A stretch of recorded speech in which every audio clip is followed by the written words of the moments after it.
안녕하십니까?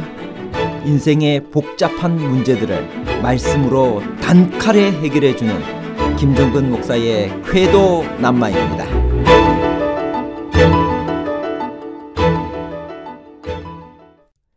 히스기야가 수도를 만들어 물을 성 안으로 끌어들인 것은 평상시를 위한 것이었나요? 아니면 저수지와 수도 사업은 전시를 대비하여 진행한 대공사였나요? 평상시와 전시 대비에 관한 복잡한 문제를 하나님 말씀의 가르침으로 명쾌하게 해결해 드리겠습니다. 왜 히스기야는 수도를 만들어 물을 성 안으로 끌어들였나요? 열왕기하 20장 20절. 히스기야의 남은 사적과 그의 모든 업적과 저수지와 수도를 만들어 물을 성 안으로 끌어들인 일은 유다왕 역대지략에 기록되지 아니하였느냐. 열왕기하 20장 20절의 본문은 히스기야의 생애에 대한 마지막 기록입니다. 그런데 그 기록에서 특별히 저수지와 수도를 만들어 물을 성 안으로 끌어들인 일에 대해 언급합니다. 이런 일은 언제 있었으며 또 왜 했을까요? 또 이 저수지는 무엇이며 수도는 실제로 있었나요? 히스기야는 통치 기간에 끊임없이 이어지는 주변 강대국들의 침입을 방어하는 데 전념했습니다. 그는 통치 초기에 아수르의 살마네셀 5세의 군대가 형제국인 북왕국의 수도 사마리아를 침공하여 3년의 포위 끝에 마침내 함락하는 것을 지켜보았습니다. 그리고 그의 통치 제14년에는 아수르 왕 사네립의 침입을 받아 백척 간두에 위협해서 하나님의 도우심으로 구원을 받았습니다. 이런 상황이었기에 그로서는 군사적 위협으로부터 예루살렘을 보호하기 위해 국가 방비를 서두르지 않을 수 없었습니다. 물을 성 안으로 끌어들인 저수지와 수도 사업은 전시를 대비하여 진행한 대공사였습니다. 그런 작업을 한 이유는 당연히 물이 성 밖에 있었기 때문입니다. 예루살렘은 성 밖에 샘이 있었습니다. 오늘날 성 마리아 샘이라고 불리는 성 밖의 기혼샘으로부터 물을 길어야만 했습니다.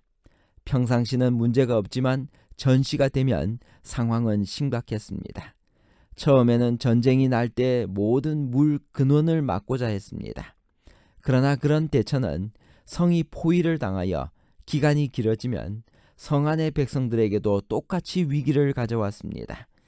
방법은 저수지를 만들어 성 안으로 끌어들이는 수밖에 없었습니다. 대수로 공사였습니다. 히스기야는 기온의 윗샘물을 막아 그 아래로 쫓아 다윗성 서편으로 곧게 인도했습니다. 즉 저수지와 수도를 만들어 물을 성 안으로 끌어들인 것입니다. 현재도 확인되는 이 터널은 기혼샘에서 시작하여 당시 다윗성 안에 있던 실로암 목까지 완만한 S자 형태로 만들어졌습니다. 이 수로 공사는 높이가 1.5에서 4.5m, 넓이가 약 1m, 그리고 길이가 540m나 되는 거대한 굴착 공사였습니다. 1880년 실로암 연못 입구에서 6m쯤 안으로 들어간 지점에서 한 아랍 소년이 친구와 물놀이를 하다가 미끄러져 넘어졌습니다. 막 일어나려고 고개를 쳐드는 순간 그는 터널의 서쪽 벽에 붙어있는 커다란 석판을 발견하게 되었습니다. 그것이 바로 고대 히브리어로 적힌 6줄의 실로암 명각이었습니다. 이 석판은 보물 사냥꾼들에 의해 여러 조각으로 깨어져 명각의 원문을 완전히 회복하는 일은 불가능해져 버렸습니다. 그러나 전체적인 내용은 터널이 서로 맞뚫리던 날의 감격을 글로 쓴 것입니다. 뚫렸을 때, 그리고 그것이 뚫린 방법은 이렇다. 아직 각 사람이 그의 동료를 향하여 도끼들을 머무하는 동안에, 그리고 뚫리려면 아직 3규빗, 약 1.4m나 더 남아 있었을 때 상대편을 부르는 소리가 들렸다. 이는 바위 안에서 오른쪽과 왼쪽에 겹쳐진 틈이 있었기 때문이었다. 이 터널이 뚫리도록 석공들이 서로서로를 향하여 도끼와 도끼를 마주 쪼았고 마침내 물이 샘에서부터 목까지 1200규빗 약 540m를 흘러갔으며 석공들의 머리 위로 바위 높이는 100규빗 약 45m였다. 이 명각이 발견된 후 터키 정부가 이 비문을 벽에서 끌로 쪼아내 이스탄불에 있는 고전 박물관의 창고에 방치해버리고 말았습니다. 오랜 세월이 흐른 1953년에 앤드류스 대학교의 혼 박사가 수천 개의 돌덩어리들이 방치되어 있는 곳에서 여러 시간을 헤맨 끝에 이 명각을 다시 찾아내어 오늘날까지 이름이 바뀐 그곳 고대 동방박물관에 소장되어 있습니다. 이 명각은 고대 히브리어 자체 연구에도 귀중한 자료가 됩니다. 재림교 성경 주석 열왕기하 20장 20절입니다. 이 연못은 옛 다윗성 남서쪽에 위치한 실로암 안쪽 연못이며 수도는 유명한 실로암 터널이라고 생각된다. 물은 기드론 골짜기에 있는 기혼에서 끌어들였다. 터널은 보냄을 받은 또는 인도함을 받은이라는 의미를 가진 실로아 또는 실로암이라고 불렸으며 물을 모아 놓은 곳이 실로암 연못이었다. 그 터널의 길이는 533m였다. 1880년에 히브리어로 기록된 한 흥미있는 명각이 이 터널의 벽에서 발견되었는데 히스기야 시대의 것이라고 여겨진다. 거기에는 일꾼들이 어떻게 양쪽에서 시작하게 되었는지, 어떻게 파들어갔는지, 그리고 마침내 중앙에서 어떻게 만나게 되었는지 언급한다. 히스기야의 기술공들이 이루어 놓은 것은 놀라운 시설로 성이 포위당했을 때 그곳을 통해 물이 거민들에게 안전하게 공급되었다. 게셀과 무기또에서도 유사한 터널들을 볼 수 있다. 역대하 32장 2절에서 8절에 따르면 히스기야가 예루살렘 성 밑으로 수로를 만든 목적을 무엇이라고 했나요? 역대하 32장 2절에서 8절. 히스기야가 사네립이 예루살렘을 치러 온 것을 보고 그의 방백들과 용사들과 더불어 의논하고 성 밖의 모든 물 근원을 막고자 하매 그들이 돕더라.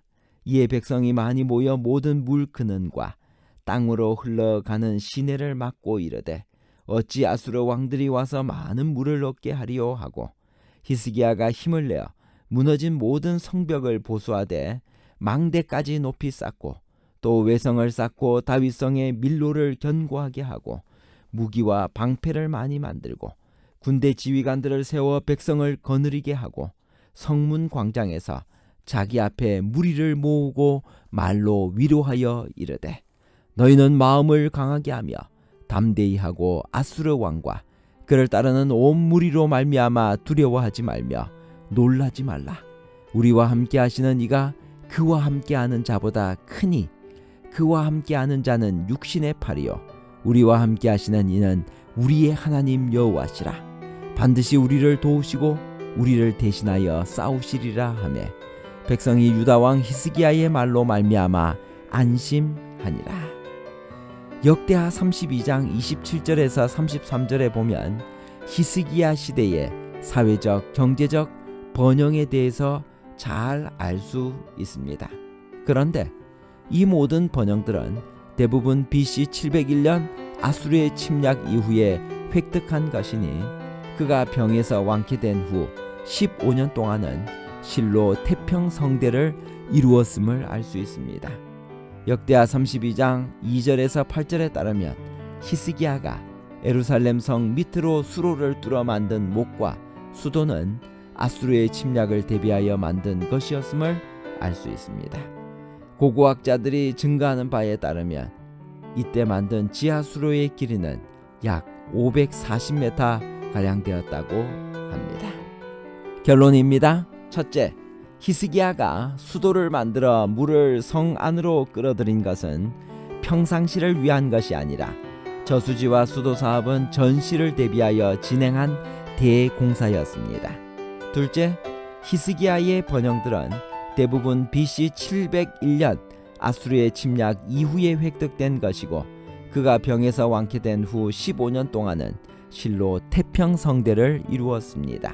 셋째, 히스기야가 물 근원을 막고자 한 것은 두 가지 목적을 염두에 두었을 것인데, 하나는 성읍 바깥에 있는 샘물을 덮어서 아수르인들의 물 공급을 원활치 못하게 하고, 또 하나는 수로를 통해 물을 성 안으로 끌어들여 포위 중에도 자체 물 공급을 확보하기 위함이었습니다. 감사합니다.